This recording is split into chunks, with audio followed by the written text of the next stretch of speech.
ഏവർക്കും നമസ്കാരം. ഇന്ന് നമ്മൾ ചെയ്യാൻ പോകുന്ന വീഡിയോ അടാട്ട് ഗ്രാമപഞ്ചായത്തിൻ്റെ കുറച്ച് കാര്യങ്ങൾ നിങ്ങളെ ബോധിപ്പിക്കാൻ വേണ്ടിയിട്ടാണ്. ഇപ്പോൾ അടാട്ട് ഗ്രാമപഞ്ചായത്തിൽ ഗ്രാമസഭാ യോഗങ്ങൾ നടന്നുകൊണ്ടിരിക്കുകയാണ്.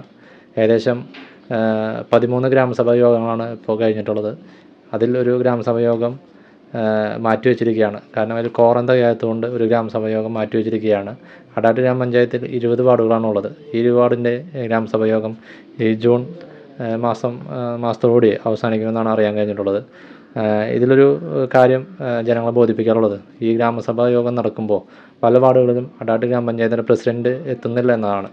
കാരണം അടാട്ട് ഗ്രാമപഞ്ചായത്തിൻ്റെ പ്രസിഡൻറ്റ് ഗ്രാമസഭാ യോഗങ്ങൾ പങ്കെടുക്കാതെ മറ്റ് പാർട്ടി പരിപാടികളും അതുപോലെ തന്നെ മറ്റ് വിഷയങ്ങളിലേക്കാണ് പോയിക്കൊണ്ടിരിക്കുന്നത്. ഗ്രാമസഭാ യോഗം എന്ന് പറയുന്നത് അടാട്ട് ഗ്രാമപഞ്ചായത്തിൻ്റെ വികസനത്തിനും അതുപോലെ തന്നെ ഇനി നടപ്പിലാക്കേണ്ട പദ്ധതി ജനങ്ങളിൽ നിന്ന് അവരുടെ നിർദ്ദേശങ്ങൾ തേടിക്കൊണ്ട് അത് നടപ്പിലാക്കേണ്ട ഒരു കാര്യമാണ് ഇവിടെ ഉള്ളത്. അത് കേൾക്കാതെ തന്നെ മറ്റ് പല കാര്യങ്ങളിലേക്കും പോകുന്ന ഒരവസ്ഥയാണ് ഇപ്പോൾ അടാട്ട് ഗ്രാമപഞ്ചായത്തിൻ്റെ പ്രസിഡൻ്റെ ഭാഗത്തു നിന്നുണ്ടാകുന്നത്. ഇന്നലെ അടാട്ട് ഗ്രാമപഞ്ചായത്തിൻ്റെ 14-ാം വാർഡിൻ്റെ ഗ്രാമസഭാ യോഗമാണ് ഉണ്ടായിരുന്നത്. പുറനാട്ടുകര ശാരദ ഗേൾസ് സ്കൂളിൽ വെച്ചിട്ടായിരുന്നു ഗ്രാമസഭാ യോഗം.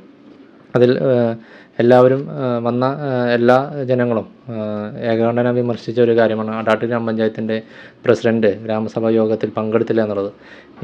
ഇപ്പോൾ ഏകദേശം 2ാമത്തെ ഗ്രാമസഭാ യോഗമാണ് ഈ പുതിയ ഭരണസമിതി വന്നിട്ട് നടക്കുന്നത്. ഈ 2 ഗ്രാമസഭാ യോഗത്തിലും അടാട്ട് ഗ്രാമപഞ്ചായത്തിൻ്റെ 14-ാം വാർഡിലെ ഈ 2 ഗ്രാമസഭാ യോഗത്തിലും അടാട്ട് ഗ്രാമപഞ്ചായത്തിൻ്റെ പ്രസിഡൻറ്റ് പങ്കെടുത്തില്ല എന്നത് വളരെ വിഷമകരമായ ഒരു കാര്യമാണ്. രാഷ്ട്രീയം എന്തുമായിക്കോട്ടെ അല്ലെങ്കിൽ മറ്റ് ഏത് വിഷയമായിക്കോട്ടെ, പക്ഷേ ഗ്രാമസഭാ യോഗങ്ങളിൽ അടാട്ട് ഗ്രാമപഞ്ചായത്തിൻ്റെ പ്രസിഡൻറ്റ് പങ്കെടുക്കുക എന്നുള്ള വലിയൊരു കാര്യം തന്നെയാണ്. പ്രസിഡൻറ്റ് അല്ലെങ്കിൽ വൈസ് പ്രസിഡൻ്റാണ് സാധാരണ ഗ്രാമസഭാ യോഗങ്ങളിൽ പങ്കെടുക്കുന്നത്. ഇതൊന്നും കൂടാതെ മറ്റ് പല മെമ്പർമാരെയാണ് ഈ ഗ്രാമസഭാ യോഗം നടത്താൻ വേണ്ടി ഏൽപ്പിച്ചിട്ടുണ്ടായിരുന്നത്. ജനങ്ങൾ ആരോടാണ് ഇതിനുള്ള മറുപടി പറയേണ്ടത്? ആരോടാണ് ഈ നിർദ്ദേശങ്ങൾ നൽകേണ്ടത്? നമ്മൾ നൽകുന്ന നിർദ്ദേശങ്ങളിലേക്ക് അല്ലെങ്കിൽ നമ്മൾ നൽകുന്ന പരാതിക്ക് തിരിച്ച് അതിനുള്ള വ്യക്തമായൊരു മറുപടി ലഭിക്കുന്നില്ല എന്നാണ് ഇന്നത്തെ ഗ്രാമസഭാ യോഗത്തിൽ കാണാൻ കഴിഞ്ഞിട്ടുള്ളത്. ഇത് വളരെ വിഷമകരമായൊരു കാര്യമാണ്. ഗ്രാമസഭാ യോഗത്തിൽ അധ്യക്ഷത വഹിക്കുന്നത് ഗ്രാമപഞ്ചായത്ത് പ്രസിഡൻ്റാണ്. പക്ഷേ ഇന്നലത്തെ യോഗത്തിൽ കാണാൻ കഴിഞ്ഞത് അടാട്ട് ഗ്രാമപഞ്ചായത്തിൻ്റെ 2 മെമ്പർമാരാണ് ഈ യോഗത്തിൽ പങ്കെടുത്തിട്ടുണ്ടായിരുന്നത്.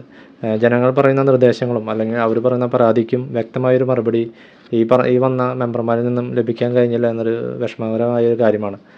കാരണം അടാട്ട് ഗ്രാമപഞ്ചായത്തിൻ്റെ ഒരു വാർഡിൻ്റെ മാത്രമല്ല പല വാർഡിൻ്റെ ഗ്രാമസഭാ യോഗത്തിലും പ്രസിഡൻറ്റ് പങ്കെടുത്തില്ല എന്നുള്ളൊരു പരാതി അടാട്ട് പഞ്ചായത്ത് തന്നെ നിലനിൽക്കുന്നൊരവസ്ഥയാണുള്ളത്.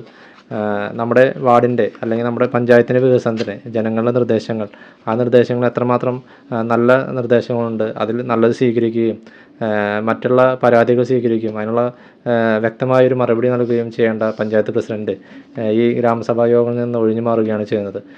ഇത് ജനങ്ങൾ തന്നെ മനസ്സിലാക്കണം. ഇത്തരത്തിലുള്ളൊരു പ്രസിഡൻറ്റ് ഇനി നാളേക്ക് എങ്ങനെയാണ് അടാട്ട് ഗ്രാമപഞ്ചായത്തിൽ മുന്നോട്ടുള്ള കാര്യങ്ങൾ നടപ്പിലാക്കുക എന്നത് നമ്മൾ ചിന്തിക്കേണ്ടതുണ്ട്. അതുപോലെ തന്നെ ഈ ഗ്രാമസഭാ യോഗത്തിൽ രാഷ്ട്രീയത്തിന് അതീതമായി നല്ല നല്ല തീരുമാനങ്ങൾ എടുക്കേണ്ട ഈ സമയത്ത് ഏകദേശം ഒരു 2 ഗ്രാമസഭാ യോഗമാണ് ഇപ്പോൾ ഈ പുതിയ ഭരണസമിതി വന്നിട്ട് കഴിഞ്ഞിട്ടുള്ളത്. ഈ 2 ഗ്രാമസഭാ യോഗത്തിലും അടാട്ട് ഗ്രാമപഞ്ചായത്തിൻ്റെ പ്രസിഡൻറ്റ് പങ്കെടുത്തില്ല എന്നതാണ് ഒരു കാര്യം. അത് 14-ാം വാർഡ് BJPയുടെ വാർഡായതുകൊണ്ടോ BJPയുടെ മെമ്പറായതുകൊണ്ടാണോ അതോ അതിൽ വ്യക്തമായ രാഷ്ട്രീയം കണക്കാക്കിക്കൊണ്ടാണോ അടാട്ട് ഗ്രാമപഞ്ചായത്തിൻ്റെ പ്രസിഡൻറ്റ് പങ്കെടുക്കാത്തത് എന്നുള്ളത് ഒന്ന് വ്യക്തമാക്കിയാൽ നന്നായിരുന്നു എന്നുകൂടി ഈ സമയത്ത് ഞാൻ ഓർമ്മിപ്പിക്കുകയാണ്.